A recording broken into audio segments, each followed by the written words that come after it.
Hello and welcome to the weekend edition of Mazee. Thank you for joining us for yet another classic episode of the show. I'm your host, Dr. Kingori. It has already been established that this is the November of Novembers in terms of things that can shock Kenyans. And the latest twist of events, in my opinion, has to be Ben Githai's change of tune. Excellency, mimi ni Ben Githai, yule alisema tano tena. Simunakumbuka, na wembe ni ule ule. Saa hizi tumegeuza huo wimbo, tunasema sikiza. Ndani, ndani, ndani, to the State House, mulima wote, baba tosha. Munaweza sema hivyo? Ndani, ndani, ndani, to the State House, to the State House. Mulima wote, baba tosha. I don't even know whether this is a change of tune by Ben Githai or a change of tune for ODM from reggae to Ben Githai. I think this is the third time Ben Githai has stopped reggae. Na hakuna kitu imeni jazz kwa hiyo clip kama vile baba ametulia akisikia Ben Githai akimuendorse. Halafu at the back of your mind unakumbuka hiyo wembe iko kwa hiyo ngoma ni baba ilikuwa inanyoa. Just seeing this, kuangalia Ben Githai ndani ya ODM, just take that picture. Ben Githai ndani ya ODM, by seeing that, I turn back the hands of time to these words of wisdom by the Uasin Gishu Governor Jackson Mandago. Hii siasa ya 2017 ilinifunza mambo mingi. Usiweke maneno ya siasa kwa roho tafadhali. Weka kwa lungs. Ndio ukipumua tu after election. Akwenda. Sawa sawa. Kwa sababu kama kuna mtu anafaa kuhangaika na kukasirika ni mimi. Imagine tumepiga kura ya rais tukashinda free. Kotini nikasema turudie. Nikasunguka kaunti 19 kuombea Uhuru kura. Na ule mtu ametuhangaisha hapa ni Raila. Handshake ikafika nani? Raila sasa ndio wako bedroom State House. Fellow Kenyans, be like Ben Githai. Siasa weka kwa lungs. Ikija, toa hewa. Mulima wote, baba tosha. Okay. Now you've got to give it to Ben Githai. This is a brave man. Please listen carefully to what Ben Githai says here and where he's saying it, and tell me if he doesn't deserve an Order of the Grand Warrior Award. Your Excellency, mimi ni Ben Githai, yule alisema tano tena. Simunakumbuka, na wembe ni ule ule. Yani, hao watu walikuwa wamesahau vizuri ile tear gas walinyonya juu hiyo ngoma. Then here comes Ben Githai. Simunakumbuka. Manze. Now, looking at this from 2017, this is a brave man. But then again, Kenyans might forgive Ben Githai for the failures of the Jubilee government. My only concern is if he will be forgiven in heaven. Imagine Ben Githai anajitetea siku yake, dhambi zake zimefunguliwa. Sema, my son, yes, Wakenya wamekusamehea. Na unasema umeniimbia, lakini zile wimbo zenye umeimbia baba, ni gani ndio zangu? Lakini Ben Githai, having watched ile interview yenye alikuwa anajitetea kwa Kenya, kwa sure haizi kosa kitu ya kusema, lakini baba, si hata wewe unajua milima yote ni yako. Alafu anageukia malaika anasema, wapi shangwe na vigeregere ya baba? hizo ni duru za kuaminika kweli. Now, watching Ben Githai addressing ODM supporters and even belting a tune for them, in fact, making ODM supporters waimbe ndani, that has to be the greatest evidence that the only permanent thing in life is change. In other news, this is the story that reads resilience, and probably one of the greatest motivational stories in recent times.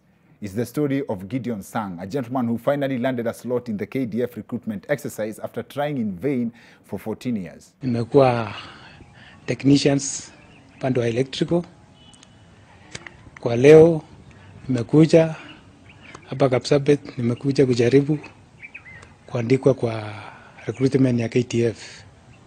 Na leo nimebahatika, na leo mimi nahisi vizuri sana kwa vile wale tulikuwa nao wakati wa tumekuwa nao pale NYS, wengi walijaribu kujoin pale na mimi nikaachwa. 14 years. Moral of the story is never give up, even on marriage.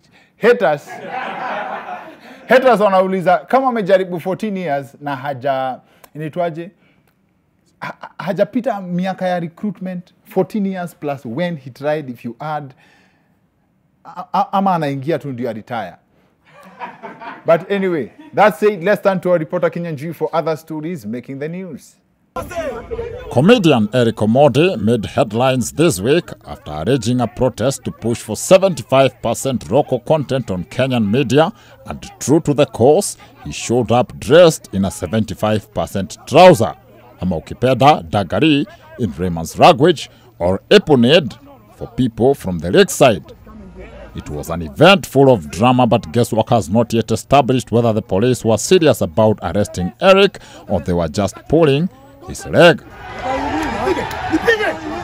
Guesswork also noted a groundbreaking observation indicating social media wars. Was it a coincidence that Eric came dressed in official Twitter colors to battle the police, whose new uniform colors were obviously inspired by Facebook official colors? Is it far-fetched to imagine that this video portrays Facebook looking for a way to bring Twitter down? Or did Eric dress in official Twitter colors because he was sure this was going to trend? These are questions that Guesswork is yet to find answers to. On the real though, the police have been criticized for how roughly they handled the comedian. Most disturbing was this video of Eric depreciating kutoka kwa Mariamu. Starehe Member of Parliament Honorable Charles Jagwa, who according to Eric was to move the bill, had this to say. I support whatever Eric, the idea and the project Nani is pushing, Eric Omondi is pushing, and it's a fight that we have been having for the longest time. But I think the route Eric is taking is not the right route to take. In addition to that, others have claimed that maybe as a comedian, to push through such a noble initiative, he should have tried satire. Haters have admitted that though fairly successful, the protest could have done better had Eric tagged along more reliable protesters.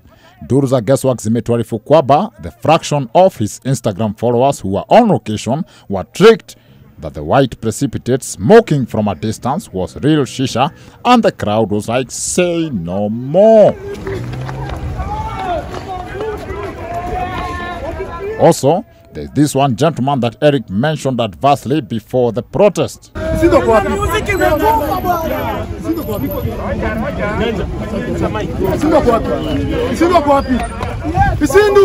Upon inquiry, an SPM Buzz correspondent told us that that was Ken Wamaria's Isidro Siamotongoi. This is still a developing story, but we may not keep you posted on that.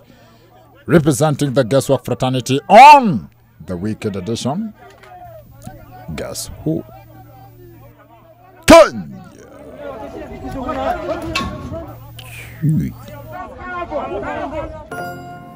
Now big up yourself, Kenyan Njui. Now the topic of our show today is long overdue, Mazi. After the episode that we did that featured nominated MP Honorable Gideon Keter, we walked with him to the, tulienda naye kwa ofisi ya Youth Fund on his invitation, tukaenda tukamit CEO, Mr. Benson Muthendi. And the message I came back with, which I shared na wadau pale Facebook, ni ati, pesa iko, ni wadau ndio waendeangi, watu hawaendeangi pesa, people don't apply, people don't follow these things. Sema conflicting feedback. Now, sasa on that post, we agreed that we will bring the CEO on the show, tujue hii maneno ya pesa ya biashara ni aje, inapatikana wapi, na ni ya akina nani. The Youth Fund CEO, Mr. Benson Muthendi, joins us on the other end of this short commercial break. But before that, a special shout out to Honorable Gideon Keter for the passing of the bill that ensures that moving forward, clearance certificates will no longer be a requirement when looking for a job, when seeking employment. Maze, that's a big relief for job seekers. Sana. Shout out to him, asante sana. Na asante sana for keeping your word, and I promise that utashughulikia your story, and he did it to the end. He actually posted the whole of it on his verified Twitter account. Please read it in detail. The Youth Fund CEO, Mr. Benson Muthendi, akona sisi on the other end of this short commercial break. Usiende mahali. See you guys in a bit.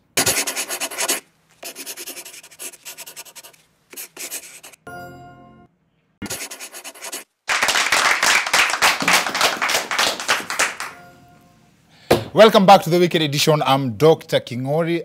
Show ya leo mazeni, a conversation that we started a few days ago, ama siju tuseme a few weeks ago, where tuliuliza watu kama wamei benefit from Youth Fund, na I had visited the Youth Fund office, tukaongea na CEO. It was an invitation, na nilipeleka huko na MP Gideon Ketera after alikuja show. But watu walikuwa wamechemuka na hiyo story.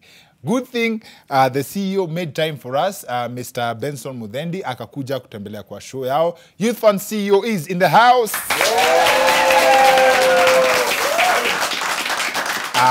Hapo sawa. Karibu sana boss. Thank you. When we came to your office nilijiambia, and by the way asante sana kwa come, because I really wanted you to share some of the wisdom yenye tuliongea hapo kwa ofisi kidogo, and you respond to what you've called allegations as far as Youth Fund is concerned.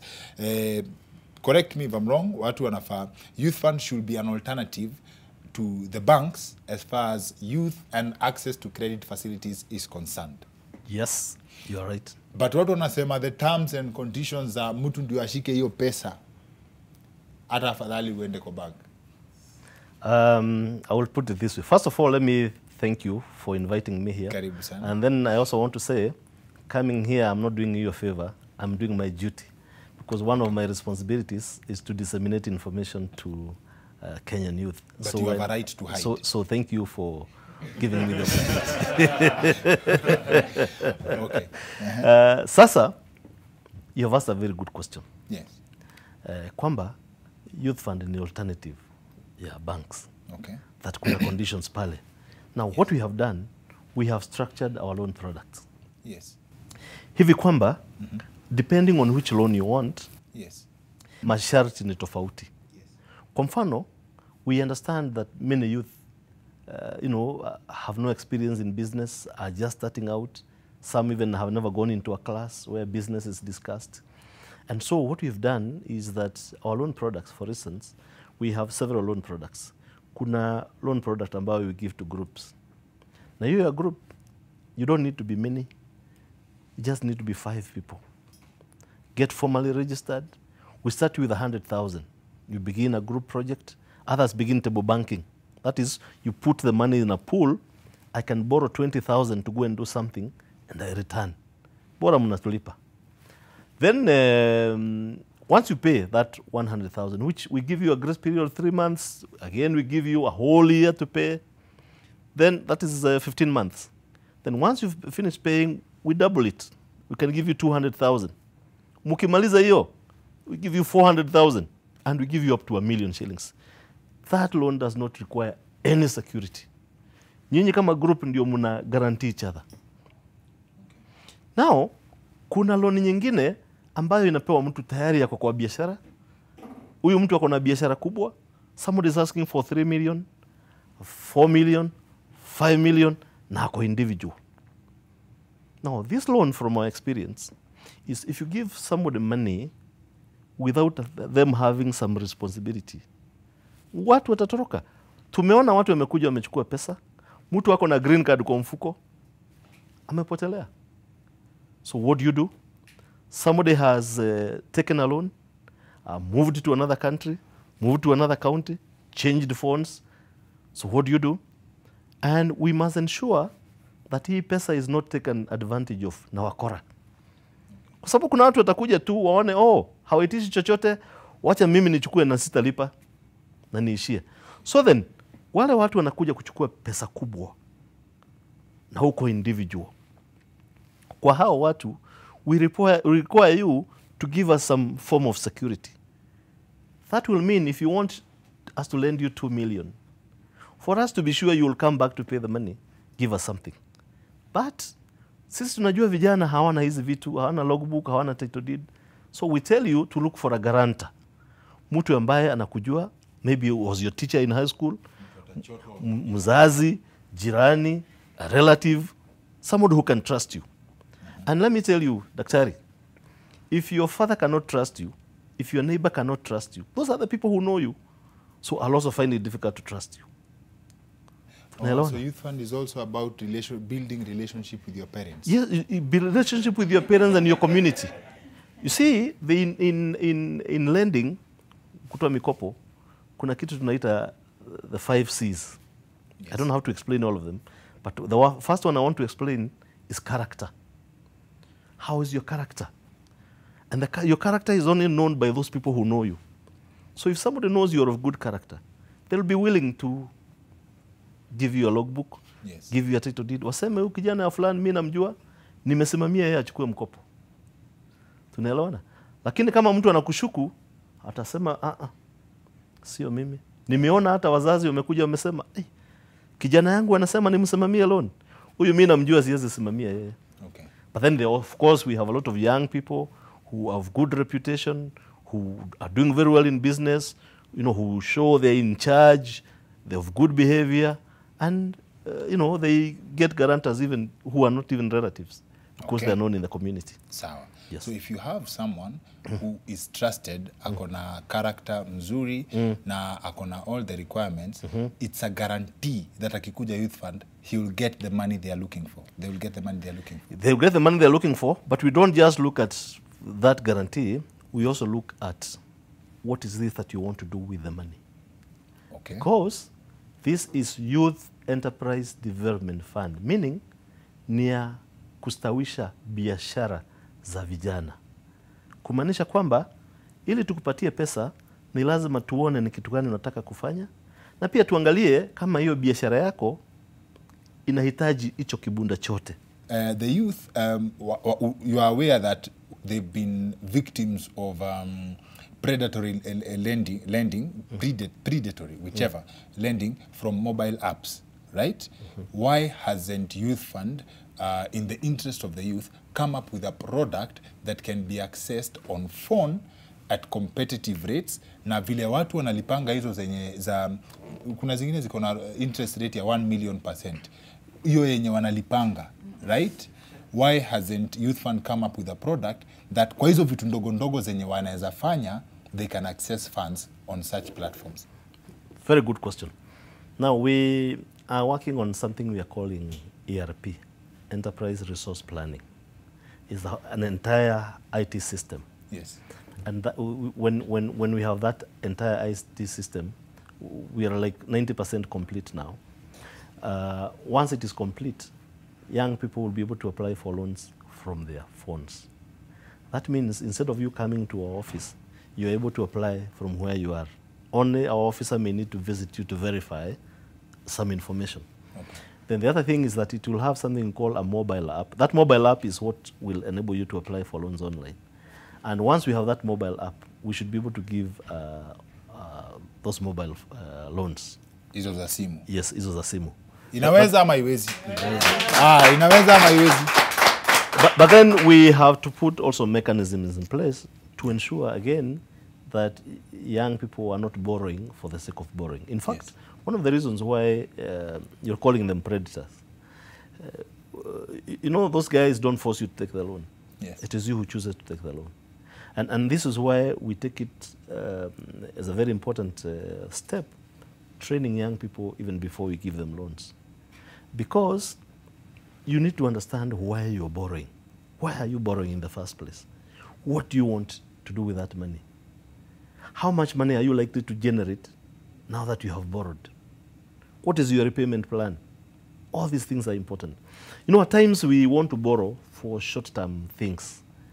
Maybe nimeitwa bash mahali, sina pesa, mimi naingia kwa simu Yes. Ka 20,000 inaingia kwa simu. Yes.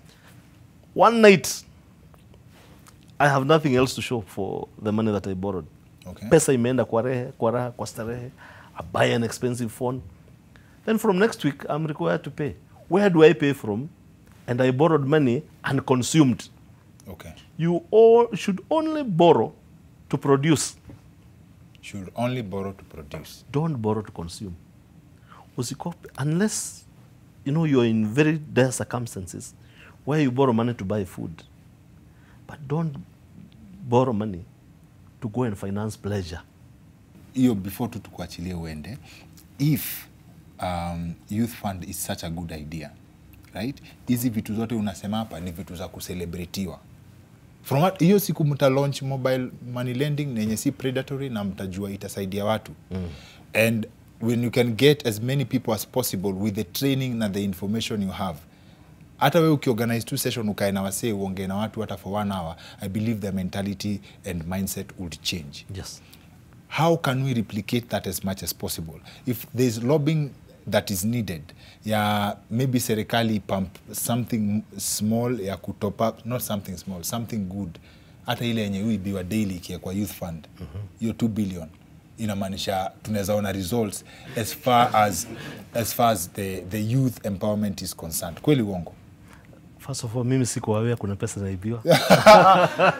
Basi uonangi news. The president then maybe we engage in government, and you see, for instance, 3 years ago, we were giving 320 million in a year. 2 years ago, we were giving 470 million per year. The year that is just ended in June, we've given 580 million.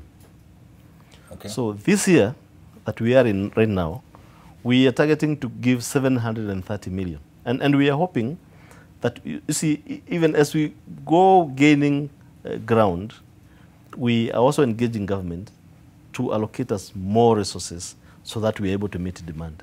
Okay. So we are engaging government.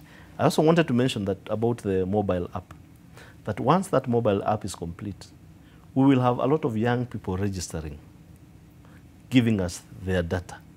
We will use that mobile app to be able to educate young people. So that we were talking about doing 90,000 youth only in a year. Once we have that mobile app and we are able to use it to pass, to sensitize and educate our young people, we will be doing 300,000, 500,000 young people in a year. Okay. And of course, we'll also be able to engage with other people who can also ride on the same platform to add value to whatever information we are giving to our young people. Sawa sawa. Now that umesema, there is an increase in the funds that you will be disbursing as far as loans are concerned. Yes. Tumeagree that mtu yote akona hizo requirements zenye zimesemekana. I like that you explained why the requirements are needed. Pesa si ya kupeana hivyo. Mtu yote atakuwa na hizo requirements. Akikuja in good time, they will get the money. They will get the money. They will get the money. If you meet the requirements, and then also we look at your business proposal, Yes. or your business idea, and we see that it can absorb the money, fine, we'll get the money. Okay. Because also there are people who will also come with requirements, but then when you look at probably what they want the money for, and I'll give you an example very quickly. A young man came to me, and he told me he has invented some light that he wants to manufacture and sell. And so I asked him, how much money do you need? He told me he needed 4 million. So I asked him to give me a breakdown of what he wanted to do with the money. One of the things he wanted to do was to take a whole floor office in town. So I was asking him, what do you do with the entire floor? I want to set up an office. I told him, you can't set an office before you even sure whether you're selling. So I asked him, how much money do you have in your account? He told me he had 28,000 shillings. How much does it cost you to make one light? He told me it cost him 135 shillings. So we did a simple calculation with him. How many lights can you make with that money? And there were so many. So I asked him, how do you sell? He told me there's a Muhindi shop somewhere. He takes those lights and they are bought. I told him, what you need to do, make as many lights as your 28,000 can make. Take to the Muhindi. Now, if there is such a huge demand that you can't meet the demand, come to us. We'll give you more money to meet that demand. Okay. See, but you see now he wants 4 million for something he has not even started producing at large scale. Yes, yes, yes. I wanted to come back to the same point that you may meet the requirements, but do you actually need the money? Sawa. Yes. But you've also said that Youth Fund also offers opportunities for free Yes. to learn about business, record keeping, Yes. for free. In fact, we also do a lot of webinars, so that if you are not able to come where we are, you're able to log in from your house, and we Sawa. train you. We are in the office, you are in your house, and we train you at the comfort. Ukisipi kachai pale, unasikiza masomo. Na biashara. Yeah. Wapi makofi ya CEO? Asante sana kwa kukuja show yetu. I wish we had more time, but we can always do this again and again. I believe we can do a follow-up interview. Watu wanajua, wakishapata hii information, wacha tuone how many of you can get to qualify in terms of idea and in terms of the requirements for a piece of the pie ya hiyo pesa inakuja ya Youth Fund. Right? Can I come every week? You can come every week. We could do online. We could do online vibes. Thank you. Maybe tunaweza kosa kufanya TV every week, but we could do online conversations every week. Thank you. Aya, karibu sana. Anaweza ama hawezi? Kabisa. Umeko sawa? Sawa sawa basi. That's it for the weekend edition. See you next week. My name is Dr. Kingori.